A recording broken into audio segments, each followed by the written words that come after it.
Welcome to யாவரும் கேளீர். நான் உங்க பத்ரி பேசுகிறேன். நேற்றைக்கு துணை ஜனாதிபதி தேர்தல் நடந்தது. டெபுட்டி பிரசிடென்ட்டு தமிழ்நாடு சார்பாக சிபி ராதாகிருஷ்ணன் அவரை நிப்பாட்டியிருந்தாங்க. தமிழ்நாட்டை சேர்ந்த சிபி ராதாகிருஷ்ணன் அவர் முன்னாள் கவர்னர், பிஜேபிக்காரரு. அதே மாதிரி சுதர்ஷன் ரெட்டி அவர் இந்தியா கூட்டணி சார்பாக நிப்பாட்டியிருந்தாங்க. அதில் ஏற்கனவே சொல்லியிருந்தபடி மக்கள் நீதி மய்யம் தலைவர் நம்மவர் கமலஹாசன் அவர்கள் வாக்களித்து தன்னுடைய ஜனநாயக கடமையை ஆற்றினார். அவர் போகிறப்ப துபாய் போகிறப்ப சொல்லிட்டு போனார், துபாயில் அவார்டு ஃபங்க்ஷன் இருக்குது, அது முடிஞ்சு நேராக ஓட்டு போட போகிறேன் துணை ஜனாதிபதி தேர்தலுக்கு அப்படின்னு சொல்லியிருந்தார். சொன்னபடியே வாக்களித்தார். நேற்றுக்கு அதற்கான காணொலி புகைப்படங்கள் எல்லாம் வெளியாயிருக்கு. அந்த புகைப்படங்கள் உங்கள் பார்வைக்காக. அந்த துணை ஜனாதிபதி தேர்தலில் ஆஸ் எக்ஸ்பெக்டட் சிபி ராதாகிருஷ்ணன் ஜெயிச்சிருக்காரு. அவர் 452 ஓட்டு வாங்கியிருக்காரு. சுதர்ஷன் ரெட்டி 300 ஓட்டு வாங்கியிருக்காரு. இது நமக்கு தெரிஞ்சது தான். ஆல்ரெடி இந்த ஸ்ட்ரென்த்தை வச்சு பிஜேபி வேட்பாளர் தான் ஜெயிப்பார், சிபிஆர் தான் ஜெயிப்பார்னு தெரியும். இருந்தாலும் ஜனநாயகத்தில் எதிர்க்கட்சி தன்னுடைய கடமையை செஞ்சுருக்காங்க. இன்னைக்கு நடிகர் தயாரிப்பாளர் ஜெயம் ரவி அவர்களுடைய பிறந்த நாள். இந்த பிறந்த நாள் புதுசாக ஒரு விஷயம் ஆட் ஆயிருக்கு. அதாவது தயாரிப்பாளர் ஜெயம் ரவி. ஏன்னா ரவி மோகன் ஸ்டூடியோஸ் அப்படின்னு ஒன்று ஆரம்பிச்சிருக்காரு. அவர் தீவிரமான உலகநாயகன் கமலஹாசன் ரசிகர் அப்படிங்கிறது நம்ம எல்லாருக்கும் தெரியும். அவர் முதன்முறையாக அவர் இந்த நாட்டியம்லாம் கற்றுக்கிட்டு அரங்கேற்றம் பண்ணது, பரதநாட்டியம் கற்றுக்கிட்டது, அரங்கேற்றம் பண்ணது, அதுக்கப்புறம் அவர் வெளிநாடுகளில் போய் படித்தது, அதுக்கப்புறம் சுரேஷ் கிருஷ்ணாட்ட அசிஸ்டன்ட் டைரக்டராக வந்தது. இதுக்கு எல்லாத்துக்குமே காரணம் உலகநாயகன் கமலஹாசன் தான். ஆலவந்தான் படத்தில் கமலஹாசனுக்காகத்தான் அவரை பார்க்கணுங்கிறதுக்காகவே அவர் அசிஸ்டன்ட் டைரக்டராக வந்தார். இன்னும் நிறையா அந்த பாண்ட் அவங்களுக்குள்ளே இருக்குது. இப்போ புதுசாக அவர் தயாரிப்பாளராக ரவிமோகன் ஸ்டுடியோ ஆரம்பிக்கும் பொழுது கமலஹாசன் அவர்களை சந்தித்து அந்த இது கொடுத்தாரு, சிங்கத்து மேலே உட்காந்துருக்கிற மாதிரி. அந்த ரவிமோகன் ஸ்டுடியோவோட சிம்பல் சிங்கம், அதில் சவாரி பண்ணுற மாதிரி, கமலஹாசன் சவாரி பண்ணுற மாதிரி ஒரு போர்ட்ரைட்டு கொடுத்தாரு. சூப்பராக வரையப்பட்ட ஒரு டிராயிங் அது. அதை கொடுத்து அவரை வரவேற்றாரு. அவரும் தன்னுடைய வாழ்த்துக்களை சொல்லி அனுப்பிச்சார். ஸோ அந்த அளவு பாண்ட் இன்னும் அவங்களுக்கு தொடர்ந்து இருக்குது. இவர் அந்த ஃபேமிலியோடைய நல்ல பாண்டிங் இருக்குது கமல் சாருக்கு. ஜெயம் ரவி அவர்களுக்கு இனிய பிறந்தநாள் நல்வாழ்த்துகள்.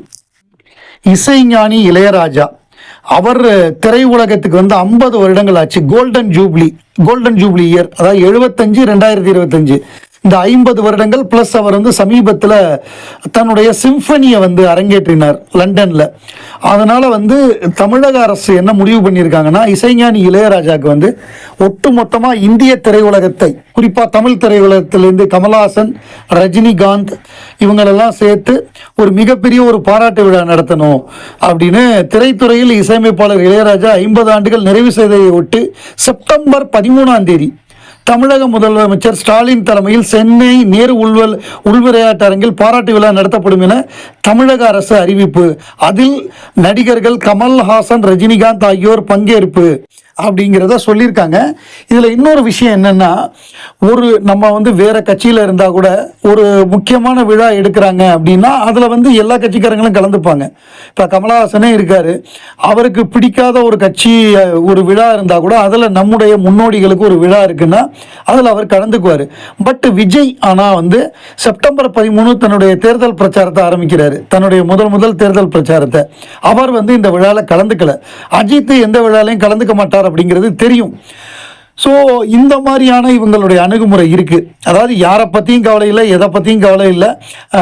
அது எவ்வளோ பெரிய லெஜெண்டாக இருந்தாலும் அவங்களுக்கு பாராட்டினா பாராட்டிட்டு போங்க, நாங்கள் எதுக்கும் வரமாட்டோம் அப்படிங்கிற ஒரு அணுகுமுறையை அஜித் ரொம்ப ஃப்ரெட்டர்னிட்டிலேருந்து ரொம்ப ஒதுங்கி போயிட்டார். விஜய் இப்போ கட்சி ஆரம்பித்ததுக்கப்புறம் திமுக நடத்துது, ஏன்னா திமுக தலைமையில் நடத்தக்கூடிய ஒரு விழாங்கிறதுனால அதில் வரக்கூடாதுன்னு முடிவு பண்ணி அவர் அந்த தேதியில் ஒரு பிரச்சாரம் ஆரம்பிக்கிறாரு.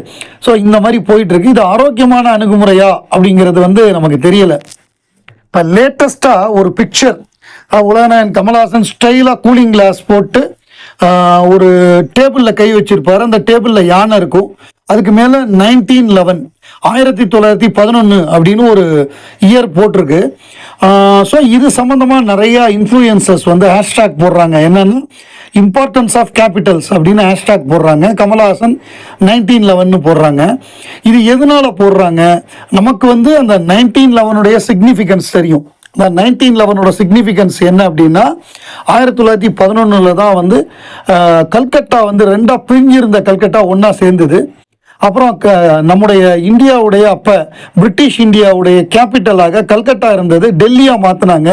அதுக்கப்புறம் நேஷ்னலிசம், ஒரு இந்தியா அப்படிங்கிற ஒரு உணர்வு அப்போ தான் அதிகமாக வந்தது. இந்தியாவை வந்து நம்ம ஃப்ரீடம் வாங்கணுங்கிற ஒரு உணர்வு வந்தது. காந்தியுடைய வருகை, இது எல்லாமே இந்த 1911 வந்து ஒரு இம்பார்ட்டன்ஸ் இருக்குது. அதை இப்போ போடுறாங்க. ஏன்னா இதை ஒருவேளை அந்த 1911 படமாக எடுக்க போகிறாரா, இல்லை வேற என்ன அதோட இம்பார்ட்டன்ஸ் அப்படின்னு சொல்லி நிறைய கேள்விகள் வந்துகிட்டு இருக்கு. ஸோ 1911 இம்பார்ட்டன்ஸுங்கிறது இதுதான். பிரிந்த கல்கத்தா, வங்க பிரிவினைன்னு சொல்லுவாங்க. பிரிந்த கல்கத்தாவை பிரிட்டிஷ் ஒன்றா சேர்த்தாங்க. கல்கட்டா கேபிட்டலாக இருந்தது டெல்லியாக மாற்றினாங்க. காந்திஜியுடைய இம்பார்ட்டன்ஸ் அப்போ தான் உள்ளே வருது. ஸோ இம்பார்ட்டன்ஸ் ஆஃப் கேபிட்டல்ஸ் அப்படிங்கிறது தான் இந்த ஹேஷ்டாக். டெல்லி டு கல்கட்டாவாக மாறினதை, கல்கட்டா டு டெல்லியாக மாறினதை குறிக்குது. ப்ளஸ் கமலஹாசனுடைய பிக்சர் பின்னாடி அந்த 1911 அந்த ஒரு போஸ்டர் இருக்கு. ஸோ இது வந்து இப்போ ஒரு பேசு பொருளாக இருக்கு சோசியல் மீடியாவில். ஏஆர் முருகதாஸ் ஏராளமான பேட்டிகள் கொடுத்துக்கிட்டு இருக்காரு.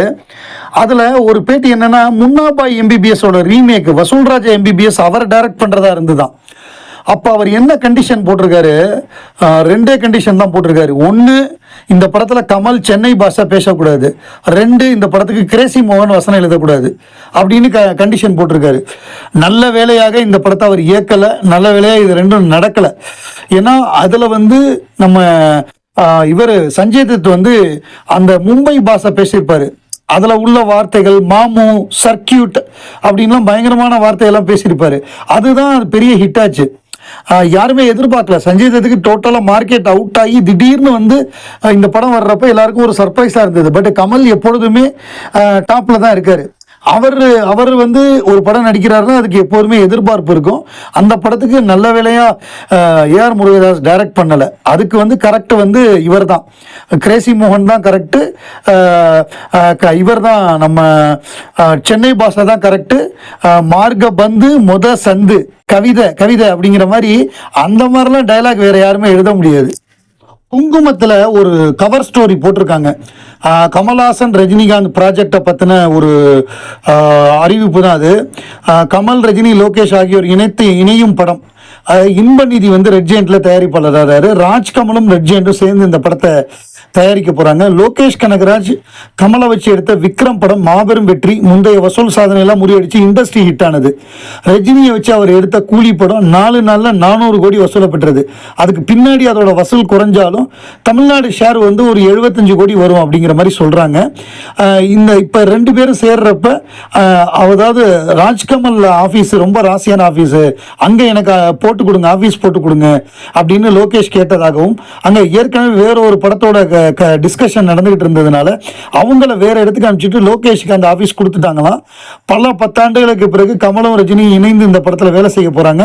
ஒரு சுபயோக சுபதனத்துல படம் குறித்த அறிவிப்பு, அதிகாரப்பூர்வ அறிவிப்பு வெளியாகும்.